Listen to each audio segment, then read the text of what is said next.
Muito bom dia, pessoal. Sejam bem-vindos a mais um Café com o Fábio Lousada para você começar a sua semana muito bem informado. E na sexta-feira, o Ibovespa voltou a respirar. Isso mesmo, a semana inteira caindo, chegou na sexta, deu uma aliviada, muito puxado pelos Estados Unidos, porque nos Estados Unidos tivemos recorde no S&P 500 e no Dow Jones, que ajudaram a dar uma segurada aqui no Brasil. Porém, quando a gente fala de juros, a situação não é legal, porque a expectativa para corte de juros nos Estados Unidos para março está cada vez mais escassa. É isso que a gente vai trazer no nosso Café com o Fábio Lousada de hoje, então se liga só. O Ibovespa subiu 0,25%, ele chegou a despencar durante o dia, ele chegou a bater 126.500 pontos, depois ele foi se recuperando e fechou com 127.635 pontos. Com isso, no mês, o índice está caindo 4,88%. Nessa semana caiu 2,56%, ou seja, quase 5% de queda em 2024, derrubando ali bem o índice desde o início deste ano. Quando a gente olha os 12 meses, já está em 13,03%. Esse índice chegou a estar a 20% nos últimos 12 meses. Das 87 ações do índice, 60 fecharam no positivo e 27 no negativo na sexta-feira. Destaques: BRF subindo 6,20, Gol subindo 5,72. Maiores quedas: Local Web caindo 2,38 e Raia Drogasil caindo 2,19%. Lá nos Estados Unidos, como eu falei, S&P 500 e Dow Jones sobem mais de 1% na sessão e batem recordes históricos.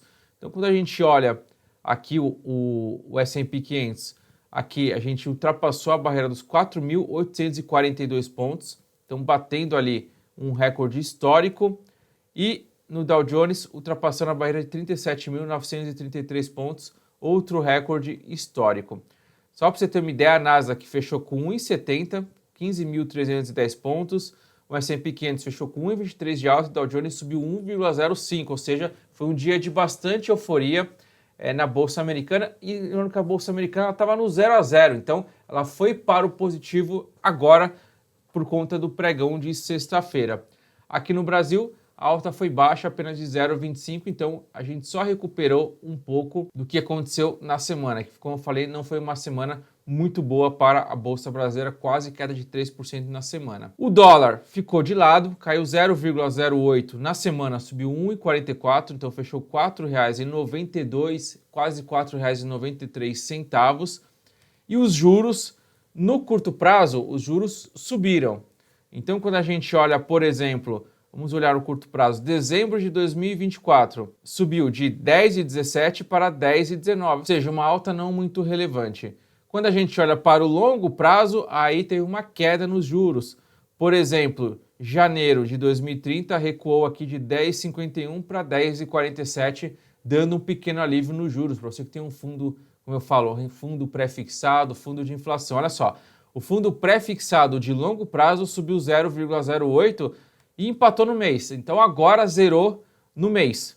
Já o IMAB5+, que é a inflação mais longa, subiu 0,13, mesmo assim acumula uma queda de 1,80. Já no curto prazo, o pré-fixado ganhou 0,03 no dia e a inflação curta de até 5 anos ficou ali no 0 a 0. Por enquanto, o CDI acumulado está em 0,61% no mês, já ultrapassando a poupança, né? Ou seja, em 19 dias, que foi na sexta-feira, o CDI já superou aqui a poupança do mês, mesmo com a TR. Quando a gente olha para os Estados Unidos, os juros ainda seguem em alta, todos os títulos negociando acima de 4%. Por quê? Porque a expectativa para um corte em março agora se reduziu. Então hoje a chance de um corte para março é de apenas 42,3%. Esse índice chegou a estar 90%. Então era 90% a chance de um corte para 20 de março. Agora essa chance reduziu para apenas 42,3% e por isso que está impactando bastante o Brasil. No Tesouro Direto, Tesouro Pré-Fixado 2026 negociando a 9,81%, ou seja, quase se aproximando dos 10%. Então os juros, quando a gente olha para o futuro, estão subindo. Inflação, Tesouro IPCA negociando IPCA mais 5,61%. A gente olha para a carteira como um todo, os bancos eles tiveram um dia ali morno. A gente teve o Bradesco caindo 0,19%, porém Banco do Brasil subiu 1%, Itaú subiu 0,24% e Santander subiu 1% também. Vale caiu 1,30%, Petrobras caiu 0,53%, PN e AUN 0,08%. Ou seja, a bolsa subiu apenas 0,25%, mesmo com 60 das 87 ações fechando em alta. Por quê? Porque a Vale e Petrobras têm um peso extremamente relevante. E como Petrobras e Vale fecharam negativo, acabaram ali segurando a alta da bolsa. A alta da bolsa poderia ser maior se a Vale e Petrobras fechassem ali, nem que seja no 0-0. Como eu já falei, Estados Unidos foi um dia muito positivo e agora o futuro negociando em alta, principalmente Nasdaq negociando a 0,55, indicando uma abertura boa. Já na Europa, uma leve abertura em alta, Eurostock subindo 0,37%, Frankfurt subindo 0,33% e Paris subindo 0,30%. Na Ásia, temos Japão subindo 1,71%, China caindo 2,68%. Bitcoin está sofrendo bastante aqui, já chegou a 40.544 dólares, caindo 3% nas últimas 24 horas.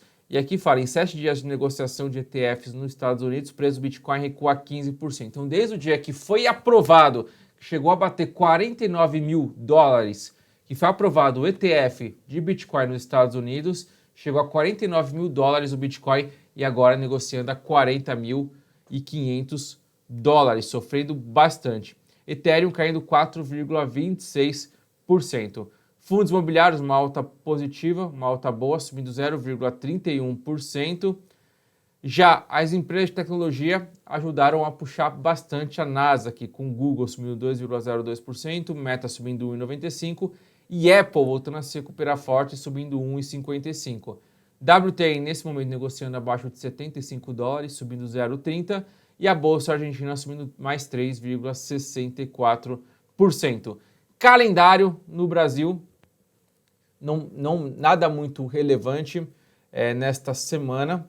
Aliás, o calendário global hoje não tem praticamente nenhuma notícia relevante. Vai ter durante a semana, por exemplo, na quinta-feira vai ter decisão de juros lá na zona do euro, assim como prévia do PIB do quarto tri de 2023, e na sexta-feira o IPCA 15 aqui no Brasil vai ser o principal indicador. Então vai começar bem morno a semana. Para não ser tão morno assim, nesta madrugada saiu a taxa preferencial, ou seja, a taxa de juros na China.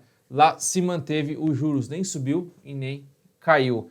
Por lá se manteve na mesma. Na sexta-feira também tivemos o índice de atividade econômica no Brasil, que veio abaixo do esperado. Se esperava uma alta de 0,10% para novembro e veio uma alta de 0,01% na atividade econômica. Ou seja, o Brasil ali está sofrendo um pouco para retomar o crescimento mesmo com os juros caindo. E o Itaú comprou sede na Avenida Símbolo do Mercado Financeiro por valor bilionário. Então a sede do Itaú, que fica ali na Faria Lima 3.500, o Itaú foi lá e comprou, desembolsou 1,46 bilhão para ser o dono do prédio. E com isso a gente finaliza o nosso Café com Fábio Lousada de hoje. Tenha uma excelente semana, tamo junto, até mais, tchau, tchau!